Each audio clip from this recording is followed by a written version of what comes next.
Amin, puji Tuhan, haleluya. Apa kabar Pak Maida? Luar biasa, Pak, karena di dalam Tuhan Yesus selalu luar biasa. Amin, haleluya, haleluya, puji Tuhan.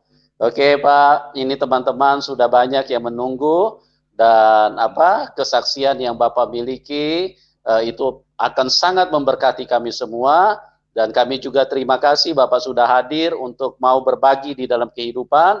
Nah, Bapak bisa ceritakan kepada kami semua secara lengkap dari latar belakang, nama Bapak, terus kemudian kepercayaan Bapak yang dulu, terus bagaimana Bapak punya kegiatan-kegiatan yang dulu yang begitu spektakuler di dalam dunia-dunia kegelapan, di dalam ilmu-ilmu perdukunan, dan bagaimana caranya sampai Bapak bisa beralih dari situ. Nah, Bapak ceritakan kepada kami semua. Oke, waktu dan tempat saya serahkan kepada Pak Maida. Silakan, Pak. Baik, terima kasih. Selamat malam, saudaraku, saudariku, dimanapun Anda berada. Perkenalkan, nama saya Al-Maida. Kenapa saya punya nama Al-Maida? Karena di Al-Quran, Quran surat 5 itu namanya Al-Maida. Al-Maida itu artinya hidangan. Jadi kenapa diartikan hidangan? Ya itulah, kalau ada saya, Anda semua akan dikenyangkan oleh firman Tuhan. Karena Tuhan Yesus berkata, manusia hidup bukan dari roti saja, tapi dari setiap firman yang keluar daripada mulut Tuhan. Hari ini saya hadir di tempat ini untuk menyaksikan kenapa saya bisa ada di tempat ini, kenapa saya harus sampaikan untuk saya bersaksi. Kenapa? Karena di dalam Kisah Rasul 1 ayat yang ke-8, kamu akan menerima kuasa kalau Roh Kudus turun ke atas kamu dan kamu akan menjadi saksiku di Yerusalem. Itu di rumah dulu. Di Yudea itu di tetangga-tetangga kita, di Samaria itu di sekeliling kita, sampai ke ujung bumi. Jadi kita akan menjadi saksi Tuhan di mana-mana sampai ke ujung bumi, karena bumi nggak ada ujungnya, karena bumi bulat. Artinya penginjilan ini tidak boleh terhenti. Penginjilan harus kita lakukan dimanapun, kapanpun, dan kepada siapapun. Nama saya Al-Maida, saya berasal dari, jelas kalau dari nama saya pasti saya dari Muslim. Saya diajarkan agama Muslim yang benar, saya harus melakukan kewajiban-kewajiban agama saya. Dari kecil saya sudah ikut kuliah subuh dan lain sebagainya. Bahkan saya di Cirebon juga saya mempelajari agama yang secara baik dan benar, agama saya yang dulu. Tapi karena bapak saya ini dukun, jadi bapak saya ini keturunan dari Raja Bali, menurut bapak saya. Kemudian ibu saya ini keturunan Raja Solo, jadi saya punya gelar. Tetapi saya nggak pakai itu gelar, karena manusia dihormati bukan karena gelarnya, tapi karena perilakunya. Jadi saya dari 7 bersaudara, karena bapak saya dukun, kata bapak saya, sayalah yang punya tempat. Sayalah yang harus menggantikan ilmu-ilmu yang dimiliki oleh bapak saya. Sehingga mau tidak mau, siap atau tidak siap, saya dari kecil sudah dibina, sudah dipersiapkan untuk menggantikan posisi bapak saya sebagai dukun. Sehingga saya sudah biasa itu puasa 1 hari, 2 hari, seminggu ngerowot, terus pati geni, terus puasa mutih, puasa sampai kita 40 hari dikubur dan lain sebagainya untuk menerima ilmu-ilmu yang dari bapak saya. Tetapi setelah saya menerima ilmu-ilmu dari bapak saya merasa tidak cukup. Saya belajar dari bapak saya saja, sehingga saya mencari tempat-tempat yang angker-angker, saya mencari makam-makam, mencari tempat-tempat yang saya kira bisa untuk saya meditasi, untuk saya bisa bertapa, untuk menambah ilmu saya. Sehingga saya belajar lagi di Cirebon, saya belajar di beberapa tempat, ya, untuk saya menambah ilmu saya. Kemudian saya belajar lagi di daerah Banten, di Baduy, di Cikupa, kemudian di Malingping. Saya juga bertapa di Gunung Kencana. Saya di sana diangkat menjadi anaknya Raja Jin. Setelah saya berpuasa, setelah saya bertapa selama 1 minggu. Jadi saya diangkat oleh menjadi anak angkatnya jin atau bapak saya jin. Saya dibekali beberapa ilmu oleh bapak jin saya, dan saya juga dibekali beberapa jimat, baik itu yang berupa batu berupa kepala ayam, percis kayak kepala ayam, seperti ceker ayam.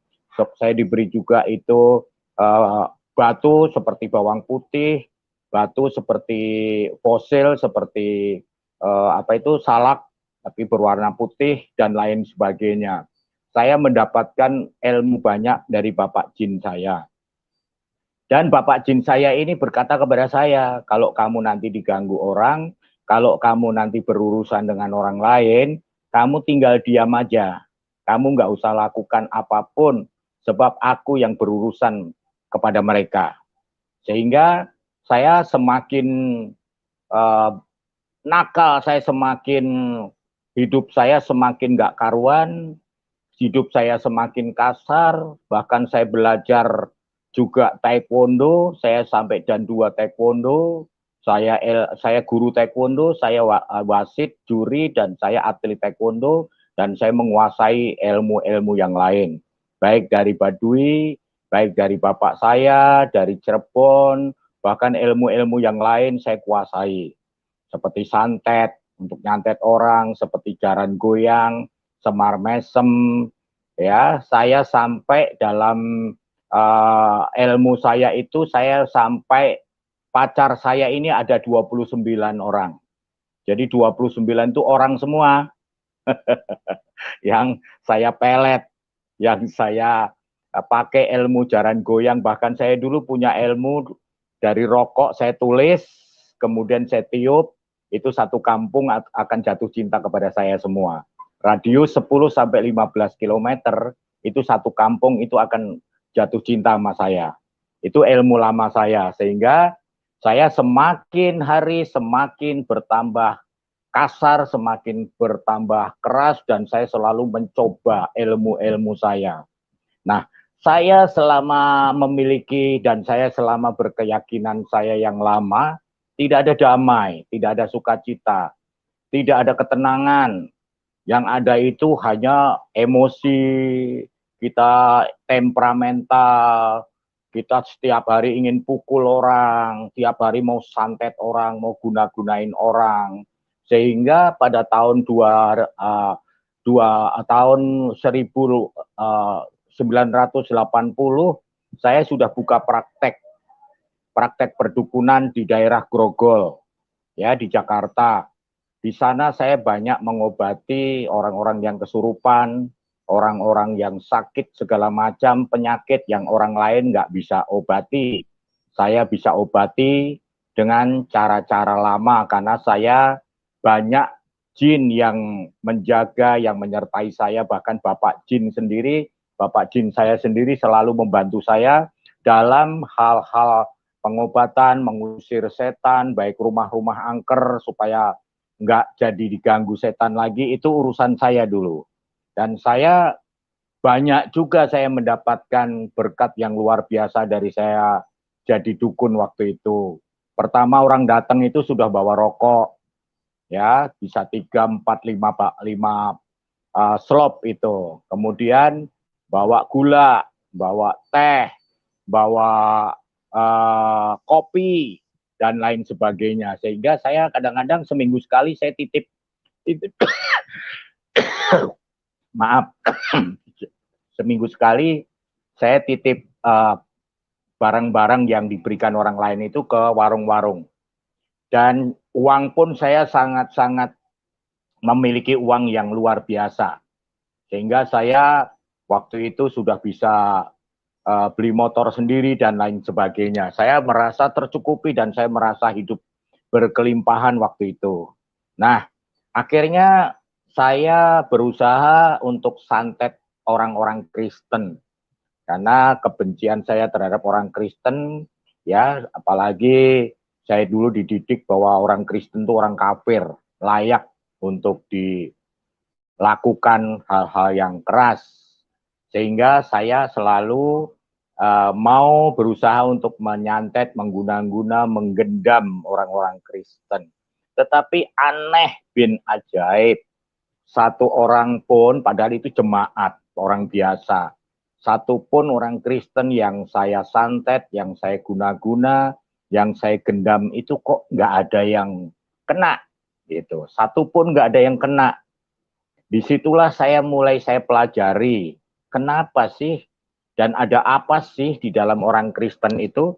Sebab pada saat saya belajar dukun dulu, itu guru saya yang paling sakti, dia berkata kepada saya, hati-hati dengan nama Isa Al-Masih, atau hati-hati dengan orang yang percaya Isa Al-Masih. Saya tanya kepada guru saya, kenapa memang dengan nama Isa Al-Masih dan orang-orang yang percaya Isa Al-Masih? Udah kamu nggak perlu banyak tanya, udah kamu tinggal menyingkir aja dari mereka, nanti kamu kalah, begitu.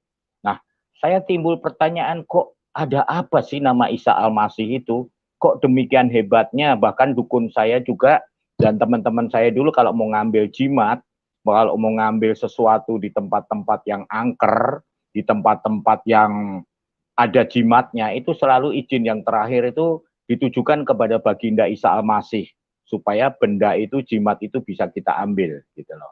Nah, akhirnya saya pelajari kenapa dan ada apa ini di dalam nama Isa Al-Masih itu. Saya pinjam Alkitab teman saya waktu itu, kenapa orang Kristen nggak bisa santet, saya pelajari dari Kejadian sampai Wahyu bolak-balik, berkali-kali saya baca terus sampai saya lupa waktu. Saya kalau baca itu kok kelihatan asik banget gitu loh. Karena itu kan ada bahasa Jawa, ada bahasa Sunda, ada bahasa Indonesia, tinggal kita pilih aja. Akhirnya saya dapatkanlah di situ di dalam Bilangan 23 ayat 23 bahwa kita ini keturunan Yakub, kita ini keturunan Israel yang sudah dibaharui, sehingga kita tidak mempan santet, tidak mempan guna-guna. Orang Kristen yang sungguh-sungguh di dalam Tuhan, kita tidak akan kena guna-guna. Yang sungguh-sungguh, ya, seperti kenapa nggak bisa kena santet guna-guna, karena firman Tuhan menjamin bahwa kita tidak akan kena pengaruh serangan iblis. Seperti di dalam 1 Yohanes 4 ayat 4, kamu berasal dari Allah anak-anakku dan kamu telah mengalahkan nabi-nabi palsu itu, sebab roh Allah yang di dalam kamu lebih besar dari roh apapun yang ada di dalam dunia. Roh Allah yang di dalam kita lebih besar, sehingga kita nggak perlu takut oleh rohani, rohana, oleh roh apapun yang ada di dalam dunia ini. Ya, sebab roh Allah yang di dalam kita lebih besar. Bahkan 1 Yohanes 5 ayat 4 mengatakan barang siapa lahir dari Allah, dia akan mengalahkan dunia. Dan inilah kemenangan yang mengalahkan dunia, yaitu iman kita. Iman itu yang mengalahkan dunia. Iman itu pondasi, sehingga kalau orang Kristen memiliki iman, tidak mudah goncang, tidak mudah jatuh, tidak mudah terkena hal-hal yang buruk. Sebab seperti dikatakan dalam Ibrani 11 ayat 1, iman adalah dasar dari segala sesuatu yang kita harapkan dan bukti dari segala sesuatu yang tidak kita lihat, itu iman. Jadi iman adalah dasar, pondasi bagi kekristenan, bagi orang percaya, supaya kita tidak mudah goyah. Tetapi iman itu harus kita bangun setiap hari. Kita bangun, seperti Yudas 1 ayat yang ke-20, bangunlah dirimu sendiri di atas dasar imanmu yang paling suci dan berdoalah di dalam Roh Kudus. Dan iman itu harus kita perjuangkan setiap hari sampai titik darah penghabisan. Seperti firman Tuhan mengatakan dalam Yudas 1 ayat yang ketiga, dan perjuangkanlah iman itu yang timbul dari pendengaran orang-orang kudus. Jadi kita harus berjuang. Bagaimana cara berjuang? Mendengarkan firman, mendengarkan khotbah-khotbah dari hamba-hambanya, dari orang-orang kudus. Nah, iman itu harus dibangun. Bagaimana supaya iman itu bangun?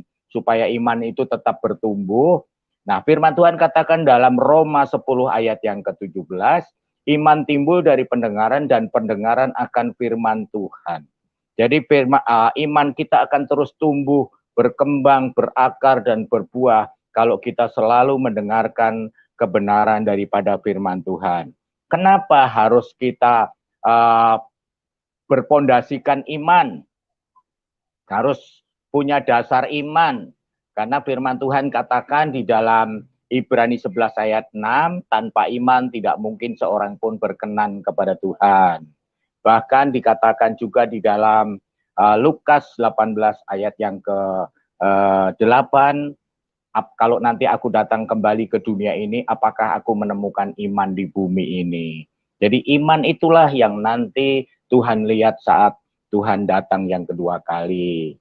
Itu yang penting kita menggunakan iman. Nah, saya bertobat tahun 2006. Dari tadinya saya main film, tadinya saya sebagai bintang film, saya membintangi Candy, Jelita, Cahaya hingga akhir waktu, bahkan Cookies, bahkan film-film Gari Nugroho, bahkan saya membintangi film layar lebar juga, dan banyak film yang saya bintangi waktu itu. Bahkan anak saya tiga-tiganya main film, istri saya juga main film. Tetapi akhirnya Tuhan minta saya tinggalkan semua, pekerjaan saya juga Tuhan minta ditinggalkan. Nah, saya waktu itu untuk meninggalkan itu nggak mudah, karena saya punya ilmu yang luar biasa. Saya uji apakah Yesus itu lebih hebat dari ilmu saya. Apakah Yesus itu lebih besar, lebih berkuasa dari ilmu-ilmu saya. Saya uji dulu, nggak mudah saya percaya. Ya, akhirnya saya uji dengan ujian-ujian yang luar biasa. Ujian yang pertama, saya harus dibenci, saya harus dikucilkan oleh banyak orang, dan bahkan saya mau dibunuh oleh kakak kandung saya yang adalah dukun juga. Dia bisa membunuh dari jarak jauh. Ya, dari kota lain pun bisa waktu itu berhadapan, dan dia katakan kalau saya nggak kembali ke iman yang lama, dia mau bunuh saya. Nah, sejak saya terima Tuhan Yesus, saya tidak ada rasa takut. Ya, saya tidak punya rasa khawatir untuk mati. Kenapa? Karena Filipi 1:21, bagiku hidup adalah Kristus dan mati adalah keuntungan. Nah, mati itu untung. Kenapa mati untung? Mati itu kita akan langsung masuk ke surga. Seperti firman-Nya di dalam Yohanes 14 ayat 1 sampai 3, aku pergi kepada Bapa untuk menyediakan tempat bagimu. Dan kalau tempat itu sudah tersedia, sudah jadi, aku akan datang kembali untuk menjemput kamu. Sehingga di mana kamu berada, di mana aku berada, di situ kamu berada. Jadi jelas, saat kita mati nanti, saat kita meninggal nanti, Tuhan Yesus yang akan menjemput kita. Bukan malaikat mungkar, bukan malaikat nakir, bukan malaikat yang lain. Tetapi Tuhan Yesus sendiri yang akan menjemput kita supaya kita bersama Bapa di surga. Maka kalau orang Kristen yang meninggal, kita nggak perlu lagi berkata selamat berduka cita. Orang telah kembali ke rumah Bapa kok selamat berduka cita. Yang penting itu kita ucapkan kami yang berempati, kami yang mengasihi. Itu yang benar. Orang sudah kembali ke rumah Bapa kok telah ikut berduka cita. Itu ucapan yang kurang pas. Ya, memang sudah biasa, jadi akhirnya menjadi kebiasaan. Tetapi kita harus rubah bahwa yang meninggal dalam Tuhan itu sudah kembali ke pangkuan Bapa. Sehingga kita perlu dan harus ya percaya bahwa mereka tidak ada lagi di tempat lain, tapi tempatnya jelas ada di pangkuan Bapa. Seperti dikatakan juga di dalam Yohanes 3 ayat 16, karena begitu besarnya kasih Allah akan dunia ini, sehingga dia telah mengaruniakan anaknya yang tunggal, supaya setiap orang yang percaya tidak binasa, melainkan beroleh hidup yang kekal. Apalagi Yohanes 3 ayat 18, barang siapa percaya, dia tidak dihukum. Tetapi barang siapa tidak percaya, dia sudah ada di dalam hukumnya. Apalagi firman Tuhan di dalam Kisah Rasul 4 ayat 12, bahwa di kolong langit ini tidak ada nama lain. yang olehnya kita beroleh keselamatan. Tetapi hanya di dalam Dia, di dalam Yesus kita beroleh keselamatan. Dan firman-Nya juga di dalam Roma 10 ayat 9 dan 10, barang siapa mengaku dengan mulutnya Yesus Kristus adalah Tuhan dan percaya dengan segenap hatinya bahwa Bapa telah membangkitkan Dia dari antara orang mati, maka kita akan diselamatkan. Kenapa Yesus kok bisa menyelamatkan setiap kita? Kok bisa menjamin bahwa kita pasti selamat dan masuk surga? Ya karena Tuhan berkata di dalam Ibrani 7 ayat 22 bahwa Yesus Kristus adalah jaminan dari suatu perjanjian yang paling kuat. Yang menjamin ya Tuhan Yesus. Seperti di dalam Yesaya 11, Yesaya 43 ayat 11. Yesaya 43 ayat 11, aku ini Tuhan Allahmu dan tidak ada juru selamat selain daripadaku. Jadi kalau kita mau bikin restoran, cari juga tukang masak namanya juru masak. Kalau kita mau bikin taman yang baik, juga cari juru taman. Begitu juga kalau kita mau ke rumah sakit yang ngerawat kita, juru rawat, dia yang ahli. Dia yang bisa merawat, dia yang bisa membuat segala sesuatu apa yang kita mau. Demikian juga kalau kita mau selamat, kita mau masuk surga, ya kita cari juru selamat. Yesus itu punya gelar juru selamat. Sehingga saat kita mengikut Dia, percaya kepada Dia, maka kita pasti akan diselamatkan. Di mana sih ayatnya kok kita pasti selamat itu di mana? Yohanes 10 ayat 28. Yohanes 10 ayat 28, dan aku memberikan hidup kekal kepada mereka dan mereka pasti akan diselamatkan dan tidak ada seorang pun yang akan binasa, ya. Jadi kita pasti tidak ada orang pun yang akan merebut mereka dari tanganku. Pasti. Bahkan di dalam Roma 5, 9, dan 10, pasti selamat. Jadi keselamatan adalah pasti, itulah yang membuat saya berpikir-pikir kok ini ada firman yang sangat jelas bagaimana kita masuk surga. Bagaimana kita bisa sampai dan pasti masuk surga. Hanya satu jalannya. Seperti dikatakan juga 1 Yohanes 2 ayat yang ke-1 dikatakan, anak-anakku, aku ingin supaya kamu tidak berbuat dosa lagi. Tetapi jika engkau berbuat dosa, kita mempunyai seorang penolong yang adil, yaitu Yesus Kristus. Ya, jadi penolong yang adil. Bahkan ayat yang kedua dikatakan, Yesus datang bukan untuk menyelamatkan 1-2 orang, tapi untuk menyelamatkan dunia. Ya, dunia yang akan diselamatkan, seluruh dunia yang percaya, yang mengaku, yang menjadikan Tuhan Yesus sebagai Tuhan dan Juru Selamat pribadinya. Jadi kita pasti selamat. Kemudian, kenapa orang Kristen nggak bisa disantet? Juga dikatakan dalam Keluaran 14 ayat 14, aku akan berperang untuk kamu dan kamu tinggal diam saja. Diam saja menang. Jadi nggak perlu kayak saya kemarin. Saya diserang orang, saya perlu pakai jurus-jurus. Saya perlu pakai mantra-mantra, saya mengundang ya hadirnya Bapak Jin saya dan jin-jin yang selama ini membantu membentengin saya undang. Saya rapal ilmu-ilmu supaya orang-orang yang berurusan nama saya, dia berurusan dengan parewangan saya, atau bahasa Jawanya itu kodam, kalau bahasa Sundanya itu karuhun. Itu yang membentengi saya, yang selalu menjaga dan membela, bahkan menyerang orang-orang yang berurusan dan mereka akan melakukan sesuatu terhadap saya. Dan kenapa kita nggak bisa diserang oleh iblis? Alasan yang berikutnya, Lukas 10 ayat 19. Lukas 10 ayat 19, sesungguhnya aku sudah memberi kuasa kepadamu untuk menginjak ular.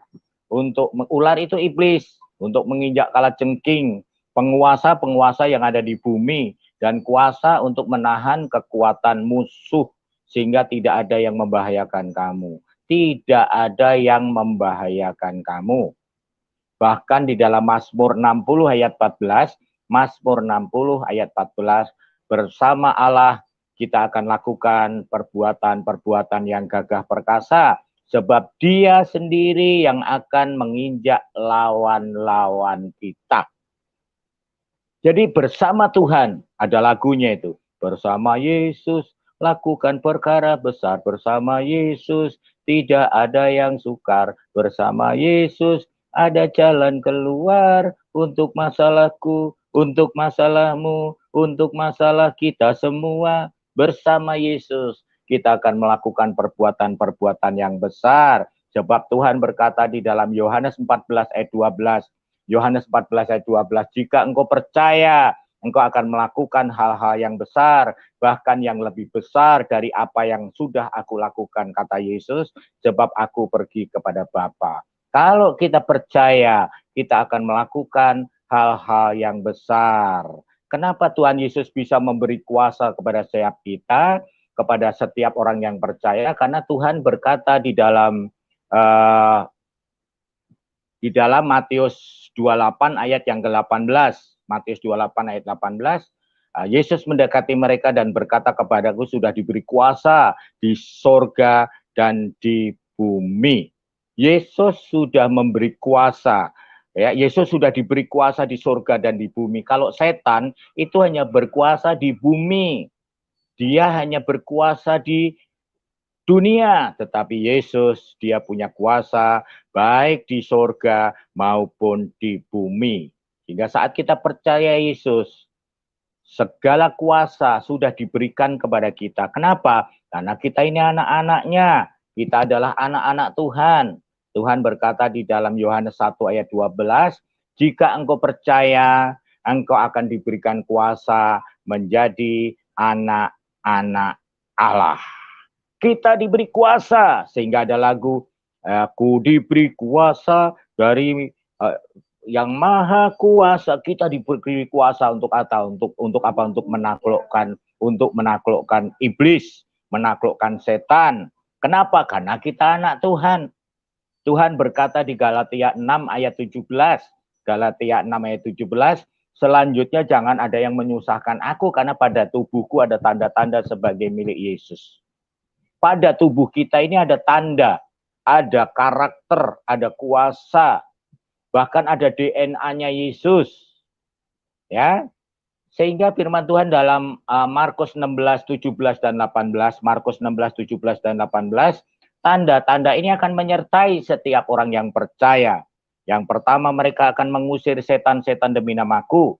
Yang kedua, dia akan mengenakan bahasa-bahasa yang baru, bahasa lidah, bahasa roh. Yang ketiga, mereka akan pegang ular, itu iblis, sehingga iblis tidak lagi berkuasa atas kita. Dan yang berikutnya, walaupun kita minum racun maut, kita tidak akan kena celaka.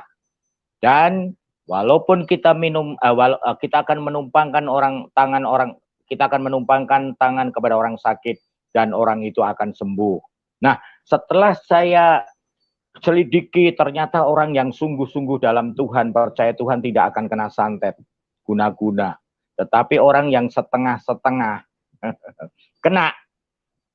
Jadi jangan sombong, orang Kristen nggak pernah kena santet, guna-guna. Yang sungguh-sungguh iya, tetapi yang setengah-setengah kena.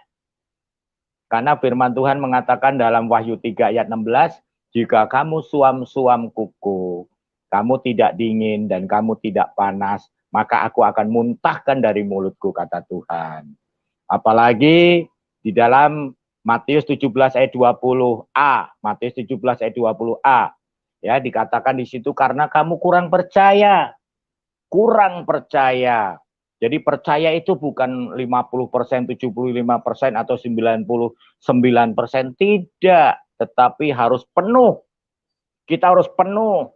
Seperti Efesus 5 ayat 8 dikatakan yang B, kamu harus penuh dengan Roh Kudus. Penuh. Sehingga kita nggak akan kena serangan-serangan iblis. Kita nggak terkena oleh segala tipu muslihat iblis. Karena iblis itu pendusta. Dan dia adalah bapa dari segala dusta. Mungkin bisa ditampilkan Pak, Pak, tolong Matius 5 ayat 44 Pak. Matius 5 ayat 44 kita baca. Matius 5 ayat 44. Matius 5 ayat 44 kita tampilkan ya. Ya, ya, Matius 5 ayat Ya, 44 sebentar ya kita Pak, baca sebentar Pak, sama-sama. sebentar. Ya Pak, Oke, ya Pak. oke, kita tampilkan dulu, oke. Ya, Matius 5 ayat 44.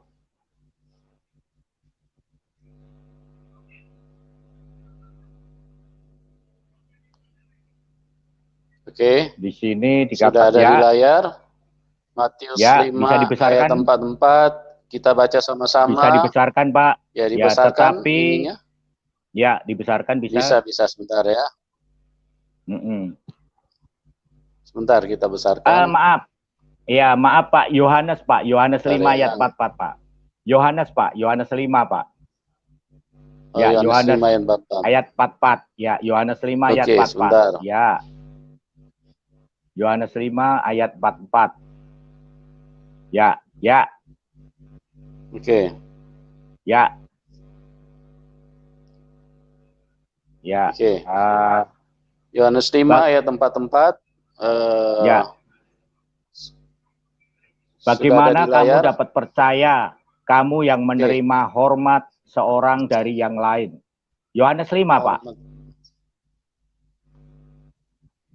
Yohanes 5, iya ini Yohanes 5, Pak. Yohanes 5 ayat 4. Ayatnya bunyinya apa, Pak? Iblislah yang menjadi Ayatnya bapamu. Ya. Oh iya, maaf, Yohanes 8, Pak. Yohanes 8 ayat 44, Pak. Ya, ini kita mengetahui siapa itu iblis. Yohanes 8 ayat 44. Ya, Yohanes 8 ayat 44.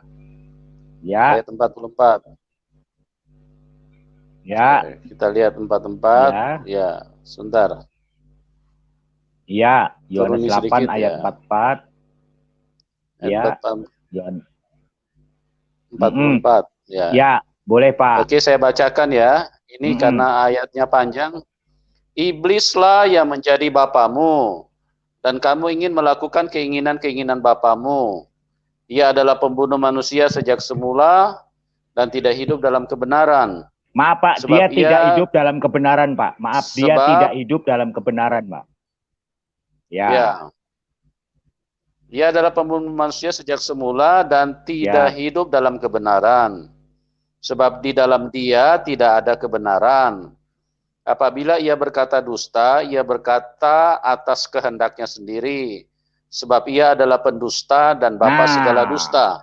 Jadi kita tahu sekarang bahwa iblis itu adalah bapa dari segala dusta, atau istilahnya Abu Nawas. Abu itu bapak, Nawas itu penipu. Jadi iblis adalah segala dusta dan bapa dari segala dusta. Oleh karena itu kita harus waspada. Jangan sampai kita terkena oleh serangan iblis. Sebab Tuhan berkata di dalam Matius 6 ayat 44, berjaga-jagalah dan berdoalah supaya kamu jangan jatuh dalam berbagai-bagai pencobaan. Roh memang penurut, daging ini lemah. Jadi kita harus selalu berjaga-jaga. Kenapa? Karena Tuhan juga berkata dalam 1 Petrus 5 ayat 8, sadarlah dan berjaga-jagalah lawanmu si iblis. Berjalan seperti singa yang mengaum-ngaum, yang mencari orang yang dapat ditelannya. Ayat yang ke-9, lawanlah dia dengan iman yang teguh. Sebab seluruh saudaramu di seluruh dunia menanggung penderitaan yang sama. Melawan dengan iman yang teguh, bukan iman yang ecek-ecek, bukan iman yang dadakan, bukan iman yang sementara, tetapi iman yang sungguh-sungguh, iman yang dahsyat. Ya. Pak Nah, Maida, kenapa? Pak Ya Maida, siapa? Ya Pak. Ya. Mungkin ini Pak. Mungkin bisa diceritakan dulu. Jadi pada waktu Bapak menguji Tuhan, apakah Tuhan Yesus itu lebih kuat dari ilmu-ilmu yang Bapak miliki, Pak, supaya penonton bisa lebih jelas. Ya, jadi pada saat Bapak punya anak mati, nah Bapak kan menguji Tuhan pada waktu itu. Nah, beberapa tahapan itu Bapak ceritakan, Pak, supaya jemaat bisa paham. Baik. Ya, baik. Oke, Yang pertama saya menguji Tuhan saat kakak saya mau membunuh saya dengan ilmunya. Dia keluarkan jurus, saya juga keluarkan jurus. Kita punya jurus, yaitu juru selamat. Kakak saya keluarkan keris, saya juga keluarkan keris, yaitu Kristus.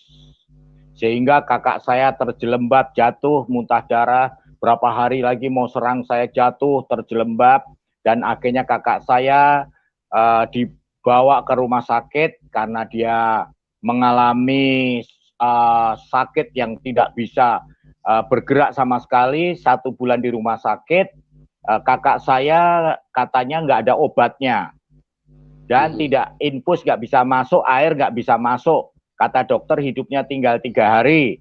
Nah, waktu pulang hari kedua itu sudah seluruh tubuhnya mati, Pak. Dan tidak bisa berbuat apa-apa, dan dia hanya bisa berkata pelan-pelan, doakan saya, kalau sembuh saya mau ikut kamu. Kita doakan, Pak, dan setelah amin, kakak saya langsung bangun, dan satu kata yang keluar, saya lapar. Padahal air nggak bisa masuk.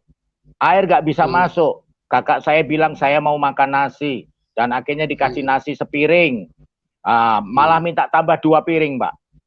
Dikasih minta minum 1 gelas, malah dia minta tambah lagi jadi 2 gelas. Dan sampai sekarang kakak saya sudah sehat, kakak saya melayani Tuhan dan percaya Tuhan Yesus sungguh-sungguh. Satu keluarga dibawa ke gereja semua, Pak.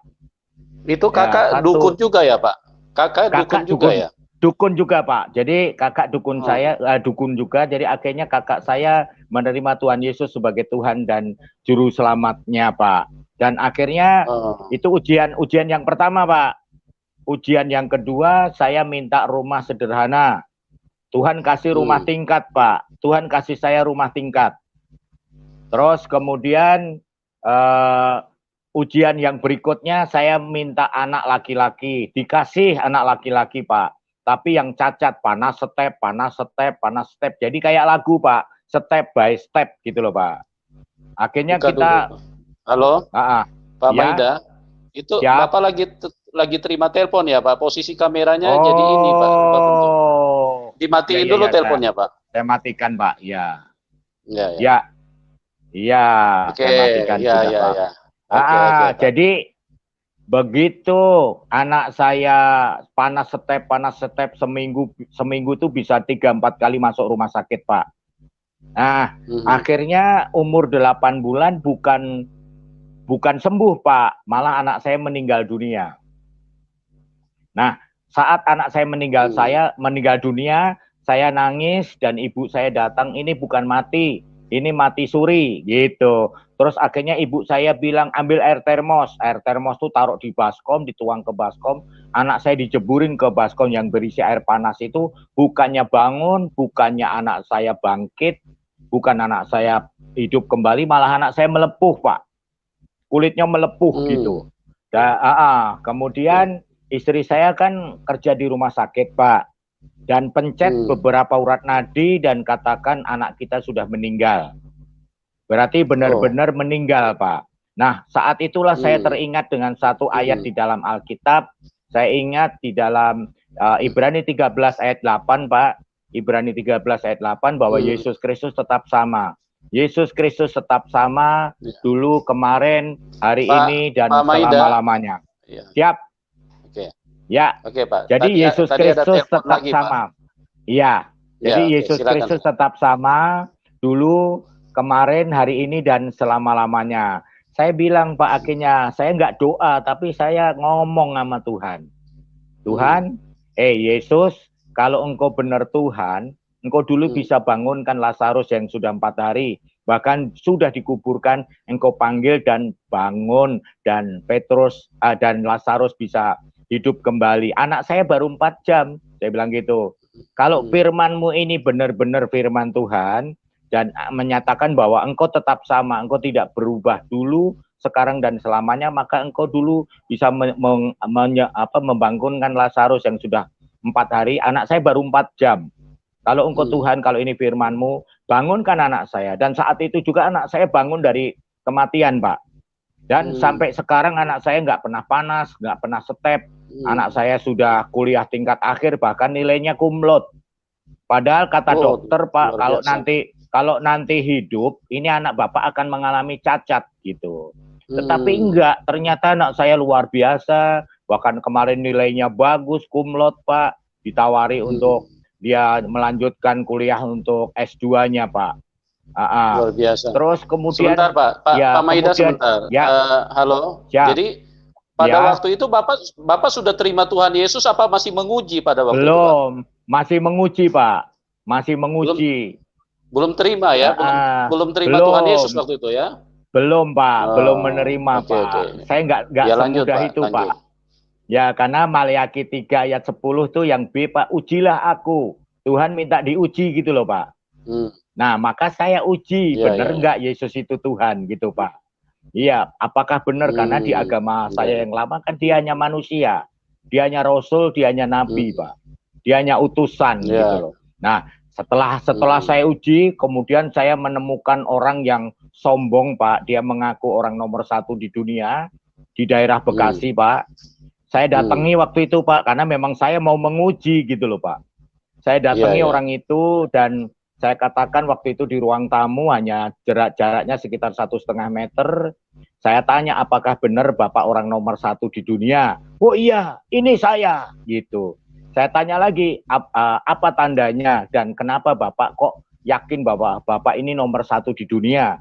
Oh, nggak ada yang bisa mengalahkan saya. Kalau ada mati, kalau nggak acak-acakan gitu Pak. Terus saya bilang setahu saya orang yang nomor 1 di dunia cuma satu Pak. Apa itu? Kecap. Saya bilang gitu. Karena hanya kecap yang nomor 1, nggak ada kecap nomor 2. Yang ada hanya puyer. Saya bilang gitu. Nomor 16, saya bilang gitu. Jadi orang itu marah Pak. Orang itu marah. Dia bilang begini, kurang ajar kamu mau coba-coba ilmu saya. Boleh? Saya bilang gitu. Kalau nyoba bubur Manado boleh ya Pak, enak ya. Ini nyoba ilmu Pak. Saya bilang boleh. Dia bilang kamu nggak takut? Enggak. Selama saya mengikut Isa Al-Masih, saya tidak ada rasa takut. Saya bilang gitu. Kamu nggak lari? Enggak. Saya tetap duduk di tempat ini. Dan dia keluarkan semua jurusnya Pak. Akhirnya dia mental-mental dan mental muntah darah Pak. Dan dia katakan ampun, saya kalah, tolong ampuni saya kalah. Akhirnya saya bilang dalam nama Tuhan Yesus saya ampuni kamu. Terus itu muntah darah sebentar Pak. Muntah darah itu di depan Bapak, dia di depan darah. Di depan saya Pak, di ruang tamunya dia itu. Di depan saya muntah darah. Terus saya tanya, siapa yang kamu lawan? Saya bilang gitu kan. Dia bilang katanya yang dia lawan itu kaca, saya dilindungi sama kaca gitu dia bilang Pak. Padahal saya nggak pernah ke toko bangunan untuk beli kaca Pak. Jadi dia mau nyerang saya mental, ternyata kata dia saya dilindungi sama kaca Pak. Nah orang ini nggak kapok Pak, dia belajar lagi di Gunung Wilis, Gunung Tengger, Gunung Bromo dan lain sebagainya supaya bisa mengalahkan saya Pak. Terus saya tanya, Bapak belajar di mana lagi? Gunung ini. Saya bilang, ada satu gunung lagi yang Bapak harus pelajari. Gunung apa itu? Gunung Agung. Apa itu? Toko buku Gunung Agung. Saya bilang gitu, Pak. Wah, Bapak tinggal pencet lift, mau ke lantai 2, lantai 3, lantai 4, cepet sampai. Dan di sana banyak buku. Pasti Bapak pinter. Saya bilang gitu kan. Marah dia, Pak. Dia marah, dia emosi, kurang ajar kamu ya. Kamu harus mati di tangan saya. Saya bilang begini, selama Bapak belajar di dunia ini, kamu nggak akan bisa mengalahkan Tuhan saya. Karena Galatia 2 ayat 20, saya bilang, hidupku bukan aku lagi, tetapi Kristus yang hidup di dalam aku. Dia bilang, udah kamu jangan banyak ngoceh. Kamu pasti mati sekarang, silakan. Saya siap mati. Dan dia keluarkan Pak semua ilmunya, semua mantra-mantranya. Saat dia serang saya langsung jatuh. Saat dia mau serang saya terpental dan muntah darah Pak di ruang tamu saya Pak. Di situ keluarga saya kumpul semua Pak. Ya dia setelah dia mental dan muntah darah, dia bilang yang sama Pak, ampuni saya ngaku kalah. Saya sudah kalah, ampuni saya, tolong ampuni saya. Saya bilang dalam nama Tuhan Yesus saya ampuni kamu. Tadi saya tanya Pak, siapa yang kamu serang tadi? Dia bilang, katanya saya digantikan seseorang. Kamu tadi pergi, kamu tadi hilang. Loh, kok hilang dari tadi saya ada di sini, kok saya nggak ke toilet? Saya bilang gitu. Saya nggak kemana-mana. Saya bilang gitu. Terus siapa yang kamu serang? Ya, kamu tadi digantikan seseorang. Kayak apa? Dia pakai jubah putih gitu, Pak. Jubahnya bersinar-sinar. Terus saya bilang, mukanya kayak apa? Mukanya saya nggak bisa lihat, kayak matahari, silau, dia bilang gitu. Apa yang dilakukan orang itu yang menggantikan saya? Dia bilang begini, Pak, katanya dari tangan orang itu yang melindungi kamu, secepat serangan saya masih cepat panah api yang keluar dari orang yang melindungi kamu. Dia bilang gitu, Pak. Terus saya bilang, itulah Tuhan saya, itulah guru saya, itulah Isa Al-Masih. Saya bilang gitu. Apakah kamu mau belajar untuk percaya dia? Apakah kamu mau mengaku bahwa dia adalah Tuhan? Ya nanti saya pikir-pikir dulu gitu, Pak. 1 bulan kemudian dia mau serang, 1 bulan kemudian dia mau serang saya, Pak. Akhirnya dia meninggal dunia, Pak. Dia meninggal dunia, Pak. Bahkan saya pernah ditulis di tembok, Pak, di tempat kerjaan saya, di kantor saya dulu. Ditulis begini, Pak, pakai spidol merah. Maida tanggal 1 November kamu pasti mati. Gitu, Pak. Saya doakan tulisan itu. Dan saya bilang, Tuhan, saya mengampuni orang ini. Saya serahkan orang ini ke dalam tangan-Mu. Berkati orang ini. Tanggal yang sama, Pak, orang ini kita lagi sama-sama karaoke, Pak. Lagi sama-sama nyanyi-nyanyi. Saya ngopi, dia nyanyi, Pak. Wahai kau burung dalam sangkar, sungguh nasibmu malang benar, gitu, Pak. Tiba-tiba nggak ada angin, nggak ada apa-apa, dia jatuh. Dan saya bawa ke rumah sakit, akhirnya meninggal di perjalanan, kata dokter, Pak. Nah, karena dia nyerang lagi pada waktu itu. Iya, bukan nyerang, dia lihat-lihat saya dan pastikan tanggal 1 November saya pasti mati. Nggak taunya dia yang jatuh dan dia meninggal dunia, Pak. Iya, jadi dia juga orang pinter. Jadi akhirnya dia meninggal, saya ikut gotong, saya bawa ke rumah sakit orang itu, Pak. Jadi banyak sekali ujian-ujian yang saya lakukan untuk membuktikan apakah benar Yesus itu Tuhan atau bukan. Dan akhirnya saya setelah saya mengalami hal-hal itu tengah malam, Pak. Di tengah malam antara jam 1 sampai jam 3 itu saya membaca semua mantra saya, Pak. Itu tengah malam. Dan saya ingat satu ayat di dalam Alkitab, Matius 6 ayat 6, kalau kamu berdoa masuklah ke kamar, kuncilah pintu. Nah, di situ saya lakukan, Pak. Saya masuk kamar, saya matikan lampu, saya kunci pintu. Jadi ceritanya Pak Maida, sebentar, Pak. Ya. Jadi ceritanya waktu Bapak menguji Tuhan Yesus itu apakah Tuhan Yesus adalah Tuhan, berarti Bapak sambil baca Alkitab pada waktu itu ya? Bukan hanya bukan baca Alkitab, Pak. Saya buat baca mantra-mantra saya dulu malah, Pak. Semua mantra saya, dari bapak saya, dari mana-mana saya baca semua sampai habis, baru terakhir saya bilang, Tuhan mana yang bisa selamatkan saya? Allah yang mana yang bisa selamatkan saya? Saya mau ketemu. Saya bilang begitu, Pak. Saya mau ketemu. Saya mau ketemu, kalau benar Engkau Tuhan, Tuhan yang mana yang bisa selamatkan saya? Saya bilang gitu, Pak. Nah, lampu yang gelap, lampu gelap yang di kamar saya itu tiba-tiba terang benderang, walaupun mata saya masih tertutup, saya bisa merasakan lampunya terang, Pak. Setelah saya buka mata saya, ada sosok sinar yang begitu terang benderang, Pak. Itu ada di depan pintu kamar saya, Pak. Di depan pintu kamar saya. Dan saya bingung, apakah kamu setan, saya tanya. Apakah kamu hantu? Sebab yang bisa masuk ke kamar yang terkunci, yang bisa masuk ke kamar yang tertutup, itu hanya setan. Apakah kamu bapak jin saya? Saya bilang begitu terus. Dan akhirnya dia berkata, Pak, anakku, akulah Yesus. Ikutlah aku akan selamatkan kamu. Dan aku akan jadikan engkau sebagai alat bagi kerajaanku, gitu, Pak. Jadi saya pikir jadi alat itu saya nggak ngerti. Suara ini, Pak. Pak, itu suara audible apa suara di hati apa audible di telinga, Pak? Langsung di telinga, Pak. Jadi dia langsung berkata, anakku, akulah Yesus. Ikutlah aku akan selamatkan kamu. Dan ketahuilah sebelum aku menjadikan dunia ini, aku sudah memilih kamu. Gitu, Pak. Nah, setelah dia berkata begitu, dia pergi pelan-pelan dan ilmu saya kesedot semua, Pak. Seperti ada vakum, Pak. Ilmu saya kesedot semua, sehingga rapalan masih apal, bacaan masih apal, tapi kuasanya yang hilang, Pak. Oh. Kuasanya yang hilang. Nah, saya akhirnya ditanya oleh beberapa teman-teman saya, mana mungkin orang bisa lihat Tuhan. Saya kan saksikan kemana-mana, Pak. Nah, ada yang menanyakan saya mana mungkin orang bisa melihat Tuhan. Nah, saya bilang kalau orang nggak bisa melihat Tuhan berarti Alkitab itu bohong. Saya bilang gitu, Pak. Karena Alkitab berkata dalam Matius 5 ayat yang ke-8, kamu berbahagialah orang yang suci hatinya karena mereka akan melihat Tuhan. Bahkan di dalam Ibrani 12 ayat yang ke-14, berusahalah hidup damai dengan semua orang dan kejarlah kekudusan. Sebab tanpa kekudusan tidak ada seorang pun yang melihat Tuhan. Ya, Amin. Akhirnya orang yang menghina saya itu, oh ada ya? Ya ada lah Pak. Saya bilang gitu.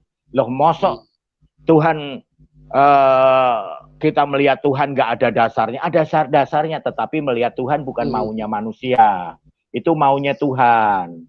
Karena di dalam 2 Korintus 5 ayat 7, 2 Korintus 5 ayat 7 dikatakan di situ hidup kami bukan karena melihat tetapi karena percaya. Jadi percaya Pak, baru kita akan melihat. Jadi jangan kita melihat baru percaya. Sehingga setelah saya melihat Tuhan itu benar-benar saya seperti tidak ada lagi untuk emosi Pak. Padahal dulu saya tukang berantem Pak. Saya tidak ada lagi emosi, saya tidak ada lagi temperamentan lama, saya tidak ada lagi hal-hal yang istilahnya yang manusiawi Pak. Saya di situ diubahkan oleh Tuhan. Jadi ternyata saat kita mengundang Tuhan masuk ke dalam hati kita seperti di Wahyu 3 ayat 20, Tuhan berdiri di muka pintu dan mengetok. Barang siapa mendengar suaranya, membukakan pintu dan mempersilahkan dia masuk, dia akan masuk, tinggal dan makan bersama kita. Jadi akhirnya Pak, saya mengambil keputusan untuk terima Yesus sebagai Tuhan dan Juru Selamat pribadi, karena saya sudah bertemu pribadi Pak. Saya sudah mendapat perkataannya bahwa Tuhan sudah memilih kita. Seperti Yesaya 42 ayat 6, aku ini Tuhan telah memanggil kamu untuk maksud penyelamatan dan telah memegang tangan kananmu untuk memberimu kemenangan. Demikian juga Yohanes 15 ayat yang ke-16, dikatakan di situ bukan kamu yang memilih aku, tetapi akulah yang memilih kamu supaya kamu pergi dan menghasilkan buah. Dan buahmu itu tetap. Bahkan Efesus 1 ayat yang keempat, sebelum dunia ini aku jadikan, aku sudah memilih kamu supaya kamu kudus dan tidak bercacat. Gitu Pak. Jadi akhirnya saya ngambil keputusan untuk saya terima Tuhan Yesus sebagai Tuhan dan Juru Selamat pribadi, dan saya tinggalkan semua bintang film saya Pak. Saya tinggalkan aktor saya dulu ikut audisi di TVRI Pak, dan saya menang jadi juara 5 Pak.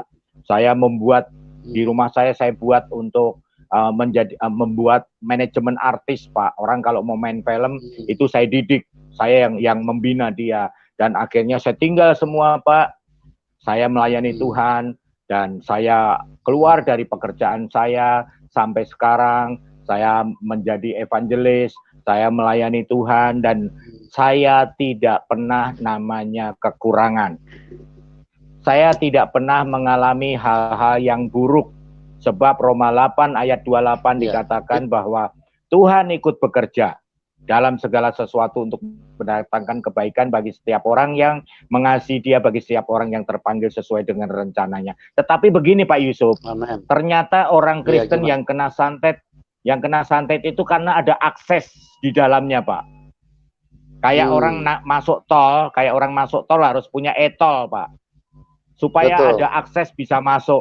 Demikian juga kenapa setan bisa menyerang kita, karena ada akses Pak, ada kesempatan. Dalam Efesus 4 ayat 27, jangan memberi kesempatan kepada iblis. Dalam 2 Korintus 2 ayat 11, jangan kamu memberi keuntungan kepada iblis. Ya keuntungan Pak, jangan kamu memberi keuntungan kepada iblis, sebab kamu tahu apa maksudnya. Maksudnya iblis adalah Yohanes 10 ayat 10a, pencuri datang, iblis datang untuk mencuri, membunuh, dan membinasakan. Yang dicuri fokus Pak. Nah, celah yang pertama itu namanya sakit hati dan kecewa Pak. Sakit hati dan kecewa, karena Tuhan berkata di dalam Amsal 27 ayat 3, Amsal 27 ayat 3, batu ada beratnya. Pasir pun ada beratnya, lebih berat dari kedua-duanya adalah sakit hati terhadap orang bodoh. Nah, celah yang kedua namanya sakit hati, Pak. Sakit hati. Namanya kebencian. Kebencian di dalam 1 Yohanes 3, 1 Yohanes 3 ayat 15 dikatakan, barang siapa membenci saudara yang dilihatnya, dia adalah pembunuh manusia. Dan tidak ada pembunuh yang bisa masuk surga. Bahkan dalam 1 Yohanes 4 ayat 20 sampai 21, barang siapa mengatakan mengasihi Allah tetapi dia membenci saudara yang dilihatnya, dia adalah pendusta, dan tidak ada pendusta yang bisa masuk surga. Dan akses yang ketiga, Pak, itu namanya tidak bisa mengampuni, Pak. Tidak bisa mengampuni. Di dalam firman Tuhan dalam Markus 11 25 26, jika engkau berdiri untuk berdoa, ampunilah dahulu barangkali ada sesuatu dalam hatimu mengenai orang lain. Sebab ayat 26, jika engkau tidak mengampuni, Bapamu yang di surga juga tidak akan mengampuni dosa dan kesalahanmu. Nah, yang keempat ini, Pak, celah yang keempat ini namanya bernama mengampuni tapi tidak bisa melupakan kesalahan orang lain, Pak. Mengampuni tidak bisa melupakan. Sebab Tuhan berkata dalam Matius 7 ayat 3 sampai 5, jangan ada selumbar di matamu. Tetapi sebab ada balok di matamu. Jangan kau melihat selumbar di mata saudaramu, karena ada balok di matamu. Oleh sebab itu keluarkan balok itu dari matamu, maka engkau akan melihat dengan jelas selumbar itu dan mengeluarkan dari mata saudaramu. Dan yang kelima, Pak, ini yang tidak bisa, yang harus kita lakukan adalah Yesaya 43 ayat yang ke-18. Yesaya 43 ayat 18. Jangan kamu mengingat-ingat masa yang dahulu, masa-masa zaman purba. Nggak boleh ingat masa lalu. Sehingga ada lagunya, Pak. Masa lalu, biarlah masa lalu. Kita nggak boleh ingat lagi, tidak boleh melihat ke belakang. Seperti kita naik kendaraan, kalau kita lihat ke belakang, kita akan hancur. Kita akan berantakan. Dan celah yang berikutnya itu namanya mengandalkan manusia, Pak. Kedukun juga mengandalkan manusia, Pak. Ke paranormal juga mengandalkan manusia. Jadi dikatakan di dalam Yeremia 17 ayat yang kelima, terkutuklah orang yang mengandalkan manusia dan mengandalkan kekuatannya sendiri dan yang hatinya menjauh dari Tuhan. Tetapi ayat 7 sampai 8, diberkatilah orang yang bersandar kepada Tuhan dan yang menaruh harapannya kepada Tuhan. Jadi kita tidak boleh mengandalkan manusia. Kita harus buang celah-celah tadi, Pak. Selama kita tidak bisa membuang celah tadi, saya banyak temukan baik orang bukan Kristen maupun orang Kristen yang memiliki sakit rohani, Pak. Sakit rohani itu secara medis nggak sakit, Pak. Dibawa ke dokter nggak sakit, berobat ke rumah sakit nggak sakit, tapi dia sakit, Pak. Karena ada celah itu tadi. Sehingga celah itu harus kita bebaskan, Pak. Harus kita lepaskan. Seperti dikatakan di dalam dalam Mazmur 51 ayat 7, Pak. Kita ini dikandung dalam dosa, dilahirkan dalam kesalahan. Maka kutuk masa lalu, apalagi kita pernah ke dukun, Pak, pernah mengantar orang ke dukun, apa kita pernah menyarankan orang ke dukun, itu sudah kena kutuk, Pak. Kutuk yang pertama itu percekcokan, Pak. Kita membawa cekcok terus. Kalau cek baik, Pak. Kalau ada cok itu nggak baik, Pak. Jadi membawa pertengkaran di mana-mana. Kutuk yang berikutnya itu kita akan mengalami kantong bolong, Pak. Kita ada berkat, ada uang tapi nggak bisa menabung, Pak. Ada aja itu. Belum tanggalnya sudah habis, baru tengah bulan sudah habis. Jadi seperti gali lubang, tutup lubang gitu, Pak. Dan kutuk yang berikutnya nanti akan mengalami mati muda, Pak. Mati muda. Dia kalau umpama umurnya sekian tahun, nanti di courting sehingga baru umur sekian mereka meninggal dengan caranya setan, dengan jebakan setan, sehingga sisa hidupnya nanti akan menjadi antek-anteknya setan, Pak. Budak-budaknya setan. Jadi hati-hati, Pak. Bahkan yang terakhir, kutuk yang terakhir itu dalam Roma 6 ayat yang ke-23, upah dosa adalah maut. Maut, Pak, sehingga tidak akan masuk ke dalam surga, tetapi nerakalah yang akan mereka dapatkan. Kenapa? Karena kutuk tadi, Pak. Oleh karena itu harus kita lakukan pelepasan, Pak. Harus kita lakukan pembenahan di dalam diri kita, seperti di dalam Ratapan 3 ayat 40, Pak. Marilah kita Ya. menyelidiki dan memeriksa hidup kita dan berpaling kepada Tuhan. Kita harus selidiki, Pak. Seperti contoh, banyak orang Kristen, Pak, berdoa dan berdoa, tetapi tidak dijawab, tidak didengar oleh Tuhan. Kenapa, Pak? Di dalam Yohanes 9 ayat 31, Tuhan tidak mendengarkan orang berdosa, melainkan orang yang saleh dan yang melakukan kehendaknya. Dan Yakobus 3 ayat yang keempat, Pak, kamu berdoa juga tetapi kamu tidak menerima apa-apa, sebab yang kamu doakan hendak kamu habiskan untuk memenuhi hawa nafsumu. Bahkan 1 Petrus 3 ayat 7 mengatakan, 1 Petrus 3 ayat 7, hai suami-suami, hiduplah bijaksana dengan istrimu sebagai kaum pewaris kerajaan surga, sebagai kaum yang lebih lemah, supaya dengan demikian doamu tidak terhalang. Jadi ada beberapa hal yang kita berdoa dan berdoa tidak dijawab, tidak didengar karena tadi, Pak, 3 hal tadi, Pak. Tetapi saat kita melakukan 1 Yohanes 1 ayat 9, akuilah dosa-dosamu di hadapan Bapamu supaya Bapamu juga mengampuni dosa-dosamu, dan kita lakukan doa pelepasan, Pak. Kita mengundang hadirat Tuhan sehingga saat Tuhan hadir maka segala roh yang bukan dari Tuhan itu Tuhan akan lepaskan, Pak. Nah, oleh karena itu kita pentingnya orang-orang Kristen mengalami dan melakukan doa pelepasan supaya kita benar-benar menjadi manusia rohani, supaya kita benar-benar tidak lagi menjadi manusia daging. Sebab kalau kita menjadi manusia daging, Pak, seperti di Galatia 5 ayat yang ke-19 sampai yang ke-20, manusia daging itu membuat kita tidak akan masuk ke dalam kerajaan surga. Tetapi Kristen, Pak, itu bicara berubah, Pak. Jadi bukan bicara agama. Saya telah selidiki, ternyata Kristen ini bukan konsep kita memiliki agama, tetapi memiliki Yesus sebagai Tuhan dan Juru Selamat pribadi. Yesus harus ada di dalam kita dan kita di dalam Yesus, gitu, Pak. Sehingga Yohanes 15 ayat yang kelima, akulah pokok anggur dan kamulah ranting-rantingnya. Hiduplah di dalam aku dan aku di dalam kamu supaya kamu berbuah banyak. Sebab di luar aku kamu tidak dapat berbuat apa-apa.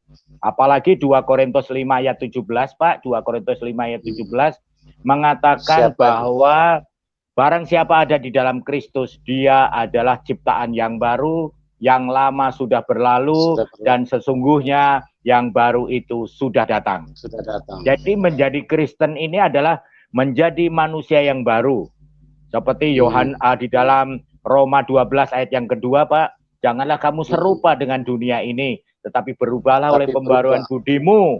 Budi itu bicara hati, pikiran, jiwa, dan roh, supaya kamu dapat membedakan mana yang baik, mana yang benar, mana yang berkenan, dan mana yang sempurna. Sehingga ada rem, Pak.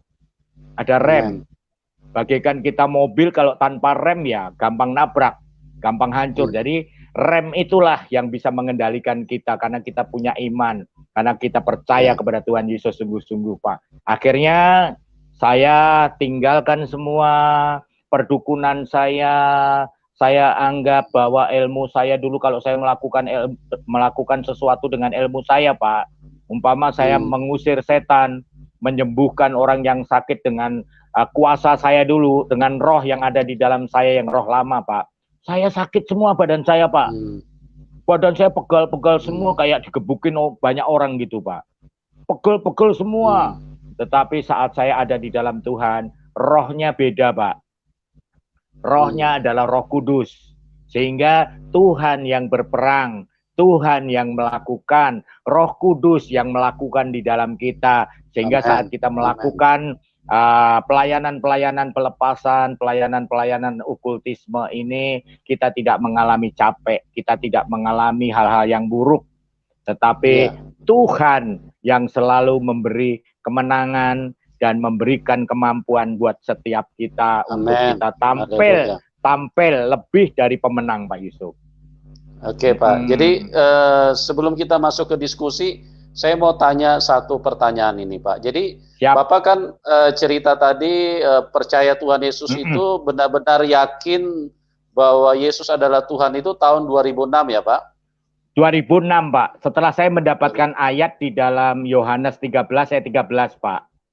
Saat Ya. murid-murid Yesus berkata, siapakah aku, siapakah aku? Ada yang bilang nabi, ada yang bilang bla bla, dan Petrus berkata, engkaulah guru dan engkaulah Tuhan. Dan Tuhan berkata, benar katamu, akulah guru dan Tuhan. Gitu Amin. Pak, keluar Jadi daripada mulut Yesus sendiri. ya, jadi setelah Bapak melihat penglihatan itu, Bapak mendapatkan ayat di dalam Alkitab Yohanes 13 ayat 13 ya. Ya, betul Pak. Oke. Nah, yang saya mau Yohanes 13 tanyakan ayat Pak, 13. iya, Siap. yang saya mau tanyakan ini, jadi waktu Bapak mulai menguji Tuhan itu dari tahun berapa Pak? Sampai ke tahun 2006. Tahun berapa Bapak mulai menguji Tuhan? Dari saya SMA Pak, dari saya SMA itu tahun 2088 sampai 85. Sampai 2005 Pak, saya menguji itu Pak. Oh. Jadi ya, dari 88 sampai 2000 sampai 2005. Oh, Ya, 98 sampai 2005. Berarti kurang lebih 17 tahun ya. Betul, Pak. Dari 88 98 ya 2005. Ya, kurang lebih 17 tahun ya. Ya, jadi selama itu saya dalam kebimbangan, Pak. Saya sudah belajar tentang Isa Al-Masih, saya sudah belajar siapa itu Isa Al-Masih. Karena juga di dalam Al-Quran, Pak, dikatakan Quran surat 3 Ali Imran ayat 45, iskalatil malaikatu ya Maryama inaloha yubasiruki min husmuhul wajihan bidunia walakiroti wa minal mukurubin. Jadi Isa itu terbesar, terkemuka, teragung di bumi dan di surga, Pak. Amin. Ya. Oke, Pak Maida, terima kasih atas kesaksian yang sangat luar biasa. Dan kita akan segera masuk di dalam ruang diskusi. Ya, teman-teman, kita sudah mendengar bahwa Pak Maida adalah orang yang sangat teliti. Dia tidak semudah itu mempercayai, apalagi bicara tentang iman.